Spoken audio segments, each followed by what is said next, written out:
हिंदी विद्यालय YouTube channel में आप सभी का हार्दिक स्वागत है। आज हम कक्षा 10 में विज्ञान और टेक्नोलॉजी विषय में चैप्टर 3 धातु और अधातु के बारे में आगे अभ्यास करेंगे। पिछले वीडियो में हमने यह देखा था कि आयनीय यौगिक किसे कहते हैं, आयनीय यौगिक कैसे बनते हैं। आज हम उसी आयनीय यौगिक की प्रॉपर्टीज़ मतलब उसके भौतिक गुणधर्मों की चर्चा करेंगे। तो आयनीय यौगिक का सबसे पहला गुणधर्म है भौतिक स्वभाव। भौतिक स्वभाव का मतलब यह होता है कि आयनीय यौगिक कौन से स्वरूप में होते हैं। ठोस होते हैं, द्रव होते हैं, गैस होते हैं, कौन से प्रकार के स्वरूप में आयनीय यौगिक होते हैं। तो आयनीय यौगिक सबसे पहले तो बनते कैसे हैं, तो धन आयन और ऋण आयन के बीच प्रबल आकर्षण बल से जुड़कर ये आयनीय यौगिक बनते हैं। आयनीय यौगिक बनते कैसे हैं, धन आयन और ऋण आयन के बीच प्रबल आकर्षण बल लगता है, बराबर। धन आयन और ऋण आयन प्रबल आकर्षण बल से जुड़ते हैं और यह आयनीय यौगिक बनते हैं। इसीलिए आयनीय यौगिक थोड़े ठोस होते हैं और थोड़े कठोर अर्थात सख्त होते हैं। कठोर अर्थात सख्त होते हैं। इसके पीछे का कारण कौन सा है, तो एक ही कारण है कि आयनीय यौगिक जो होते हैं वो धन आयन और ऋण आयन के बीच परस्पर मजबूती वाला आकर्षण बल होता है और वो आकर्षण बल से जुड़कर ये आयनीय यौगिक बनते हैं।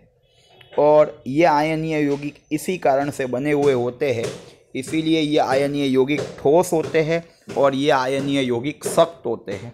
ये आयनीय यौगिक ठोस होते हैं और ये आयनीय यौगिक सख्त होते हैं। उसके बाद अगर हम चर्चा करें तो ये आयनीय यौगिक भंगुर भी होते हैं। भंगुर होते हैं मतलब उस पर थोड़ा दबाव लगता है तो वो टूट जाते हैं, जैसे कि कांच या तो चौक। आयनीय यौगिक भंगुर होते हैं सामान्यतः, अर्थात उस पर थोड़ा भी दबाव लगेगा तो उसके टुकड़े हो जाते हैं। तो आयनीय यौगिक धन आयन और ऋण आयन के बीच प्रबल आकर्षण बल से जुड़कर ये आयनीय यौगिक बनते हैं। इसी के कारण आयनीय यौगिक थोड़े ठोस होते हैं, थोड़े सख्त होते हैं, भंगुर भी होते हैं। इसलिए उस पर दबाव लगता है तो वो आयनीय यौगिक टूट जाते हैं और छोटे छोटे टुकड़ों में परिवर्तित हो जाते हैं। तो पहला गुणधर्म था भौतिक स्वभाव। उसमें बेसिकली ठोस होते हैं, सख्त होते हैं और भंगुर होते हैं। ठोस होने का एकमात्र कारण है क्योंकि आयनीय यौगिक में धन आयन और ऋण आयन एक दूसरे के साथ प्रबल आकर्षण बल से जुड़े होते हैं। फिर दूसरा जो गुणधर्म होगा वो होगा गलनांक और क्वथनांक। गलनांक और क्वथनांक। अभी हमने भौतिक स्वभाव में देखा कि आयनीय यौगिक बनते कैसे हैं, तो धन आयन और ऋण आयन के बीच प्रबल आकर्षण बल लगता है और ये आयनीय यौगिक बनते हैं, बराबर। धन आयन और ऋण आयन के बीच प्रबल आकर्षण बल लगता है और यह आयनीय यौगिक बनते हैं। तो यह आकर्षण बल को तोड़ने के लिए जो धन आयन और ऋण आयन के बीच प्रबल आकर्षण बल लगता है, यह आकर्षण बल को तोड़ने के लिए अधिक प्रमाण में ऊर्जा की ज़रूरत पड़ती है। यह आकर्षण बल जो लगा है उसको तोड़ने के लिए अधिक मात्रा में ऊर्जा की ज़रूरत पड़ती है। इसीलिए आयनीय यौगिकों के गलनांक और क्वथनांक उच्च होते हैं। आयनीय यौगिक जो भी होंगे वो आपको पता है धन आयन और ऋण आयन के बीच प्रबल आकर्षण बल लगता है और बनते हैं। तो ये आकर्षण बल को तोड़ने के लिए हमें ज़्यादा प्रमाण में ऊर्जा की ज़रूरत पड़ेगी। ये आकर्षण बल जो लगता है धन आयन और ऋण आयन के बीच में, उसे तोड़ने के लिए हमें ज़्यादा मात्रा में ऊर्जा की ज़रूरत पड़ती है। इसीलिए यह आयनीय यौगिकों के गलनांक और क्वथनांक उच्च होते हैं। इसीलिए ये आयनीय यौगिकों के गलनांक और क्वथनांक उच्च होते हैं। उसके पश्चात विलयिता की बात करें तीसरा जो गुणधर्म है विलयिता, मतलब आयनीय यौगिक कहाँ पर विलयी होंगे और कहाँ पर विलयी नहीं होंगे। तो आयनीय यौगिक सामान्यतः पानी जैसे ध्रुवीय विलायकों में विलयी होते हैं। पानी जैसे ध्रुवीय विलायक होंगे, बराबर, ध्रुवीय विलायकों में विलयी होते हैं।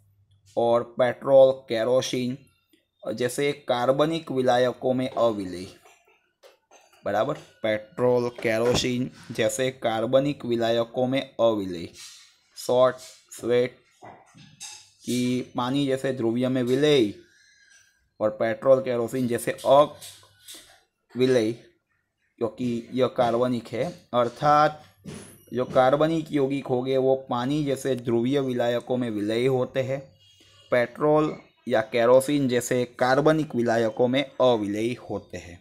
विलायक मतलब जिसमें पदार्थ विलयी होता है, जैसे कि नींबू का पानी होता है तो उसमें पानी का प्रमाण ज़्यादा है, मतलब वो विलायक होता है। नींबू का प्रमाण कम होता है, इसीलिए वो विलयी होता है। और नींबू का जो पानी समग्र होता है उसे हम विलयन कहते हैं। तो विलयिता के बारे में अगर हम सोचें तो आयनीय यौगिक पानी जैसे ध्रुवीय विलायकों में विलयी होते हैं और पेट्रोल, केरोसिन जैसे अध्रुवीय विलायकों में अविलयी होते हैं।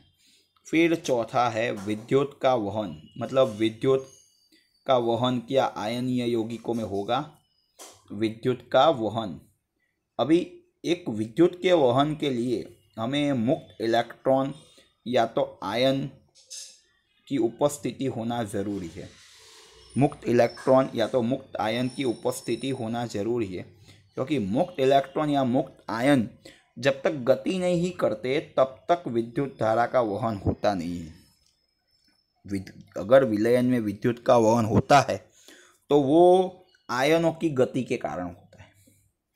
अगर कोई भी विलयन के अंतर्गत यदि विद्युत का वहन हुआ तो वो आयनों की गति के कारण होता है। पर अभी हम सोचेंगे तो जब हम आयनीय यौगिक जैसे कि सोडियम क्लोराइड, उसका हम पानी में विलयन बनाएंगे तो उस परिस्थिति में यहाँ पर Na+ और Cl- जैसे आयन मुक्त होंगे।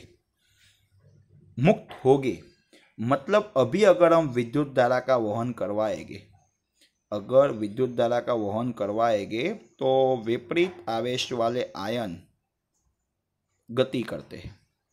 विपरीत आवेश वाले आयन विपरीत ध्रुवों के प्रति गति करते हैं और परिणाम स्वरूप विद्युत का वहन होता है। कब? जब आयनीय यौगिकों का हम पानी में विलयन बनाते हैं। आयनीय यौगिकों का हम पानी में विलयन बनाते हैं तब क्या होता है? आयनीय यौगिकों का पानी में विलयन बनाते हैं तो सिंपल वस्तु है कि यह जो भी आयन मुक्त होंगे वो विपरीत ध्रुवों की ओर गति करेंगे। मतलब सोडियम होगा तो ऋण आयन की ओर, क्लोराइड होगा तो धन आयन की ओर गति करेंगे।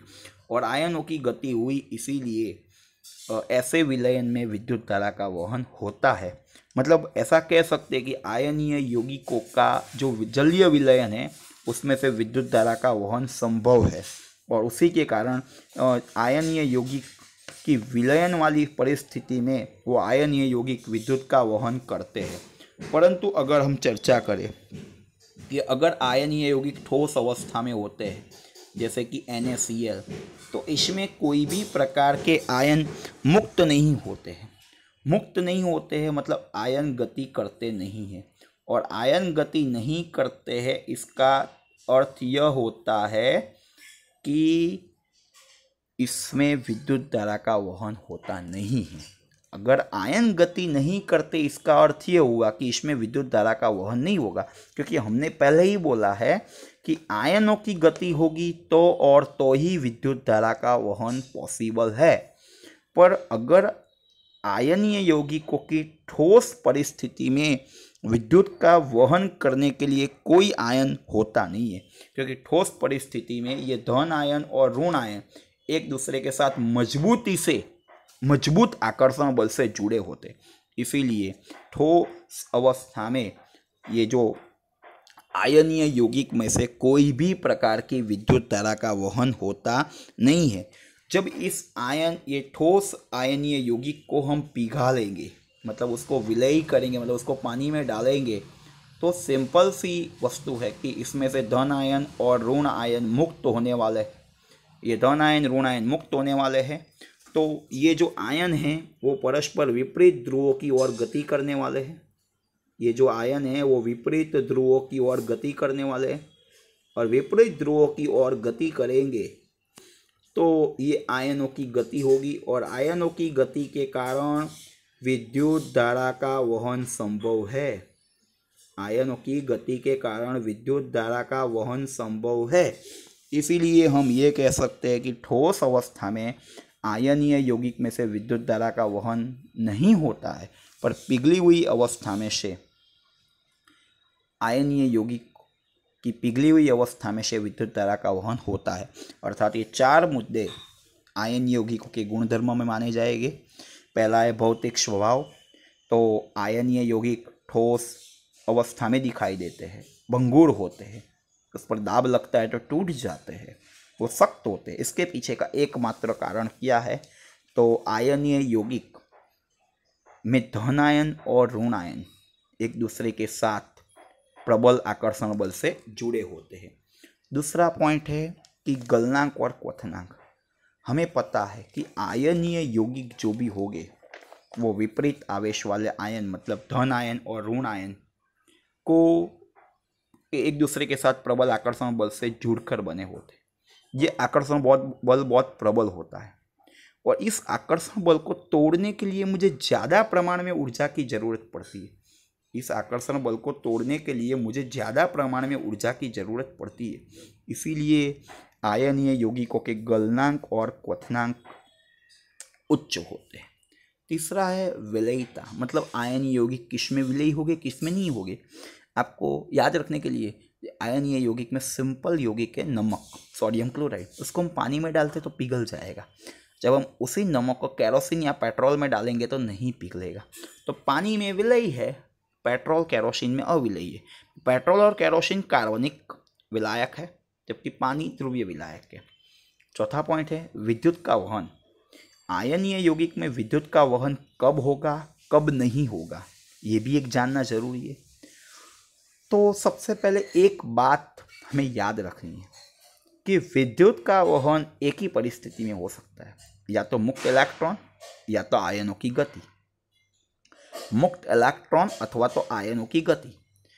यदि आयनीय यौगिक ठोस अवस्था में होंगे तो उसमें धन आयन और ऋण आयन एक दूसरे के साथ प्रबल आकर्षण बल से जुड़े होते हैं। मतलब ऐसी परिस्थिति में गति करने के लिए कोई भी आयन होता नहीं है।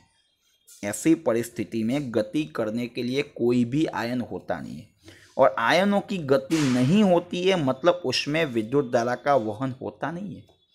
आयनों की गति नहीं होगी अर्थात उसमें विद्युत धारा का वहन नहीं होगा। परंतु हाँ, उसी जो आयनीय यौगिक का हम जलीय विलयन बनाते हैं तो उसमें जो धन आयन और ऋण आयन मुक्त होंगे, और ये आयन विपरीत ध्रुवों की ओर गति करेंगे। मतलब धन आयन होगा वो ऋण ध्रुव की ओर, ऋण आयन होगा वो धन ध्रुव की ओर गति करेगा। मतलब आयनों की गति हुई, आयनों की गति होने के कारण उसमें से विद्युत धारा का वहन हुआ। मतलब संक्षिप्त में हम यही कह सकते हैं कि आयनीय यौगिकों की ठोस परिस्थिति में विद्युत धारा का वहन संभव नहीं है, पर आयनीय यौगिकों का जलीय विलयन बनाते हैं तो उसमें से विद्युत धारा का वहन होता है। धन्यवाद इस वीडियो को देखने के लिए। यदि यह वीडियो आपको पसंद आया हो तो इस वीडियो को लाइक कीजिएगा, अपने मित्रों को शेयर कीजिएगा। वीडियो देखने के लिए धन्यवाद।